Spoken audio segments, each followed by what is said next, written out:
Jesus is greater than the temple. Prove me wrong. If Jesus isn't God, then why did he say, something greater than the temple is here? Matthew 12:6.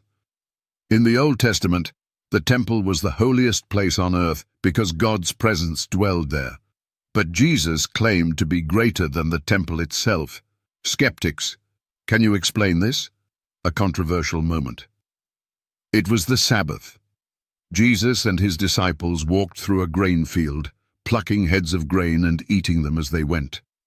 Suddenly, a group of Pharisees appeared, watching their every move. "Look, your disciples are breaking the Sabbath," they accused. According to their strict traditions, picking grain, even just to eat, was considered work, and work was forbidden on the Sabbath. They were waiting for Jesus to make a mistake. But Jesus didn't apologize. Instead, he responded with a bold statement. "Have you not read what David did when he was hungry? How he and his men ate the bread of the presence, which was not lawful for them, but only for the priests?" The Pharisees were shocked. Jesus was comparing himself to David, God's anointed king. But what he said next was even more shocking. "Or have you not read in the law that on the Sabbath the priests in the temple break the Sabbath and are guiltless?" Then he delivered the words that would shake the foundations of their belief. "I tell you, something greater than the temple is here." Matthew chapter 12:6. What did Jesus mean? The temple was the center of Jewish worship. It was where God's presence dwelled. It was where sacrifices for sin were made. It was the holiest place on earth. No king, no prophet, no priest had ever claimed to be greater than the temple, because only God was greater than the temple. Yet Jesus said he was. If only God is greater than the temple, then who is Jesus, the true temple? Jesus wasn't just making a bold statement, he was revealing the truth. The temple was where people went to meet God. But now, God had come to meet people through Jesus. The temple was where sacrifices were made. But now, Jesus would offer himself as the final sacrifice. The temple was where God's glory was revealed. But now, Jesus was the very presence of God in human form. "Destroy this temple, and in 3 days I will raise it up." John 2:19.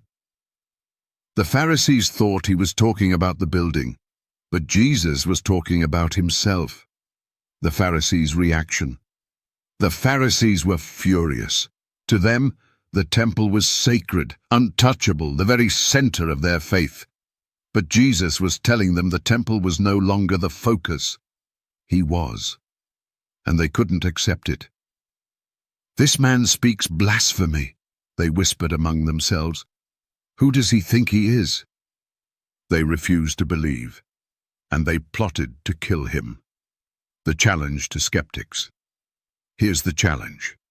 If Jesus isn't God, explain this.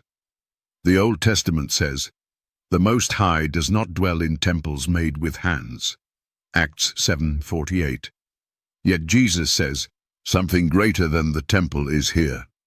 Matthew 12:6. If only God is greater than the temple, then why does Jesus take that role? If Jesus isn't God, why does he replace the very place where God's presence dwelled? No prophet ever made this claim. No angel ever took this title. No religious leader ever dared to say this. So if Jesus isn't God, prove me wrong. The unshakable truth. Jesus wasn't just a teacher. He is greater than the temple. He is the presence of God on earth. He is the final sacrifice for sin. And his promise still stands today. "I am with you always, even to the end of the age." Matthew 28:20. Closing and call to action. The question is, do you believe it? If you believe Jesus is God, type, "Jesus is greater than the temple" in the comments. If you don't, explain this passage. For more powerful Bible truths, like, subscribe, and share this with someone who needs to hear it. Jesus is greater than the temple. Will you accept him today?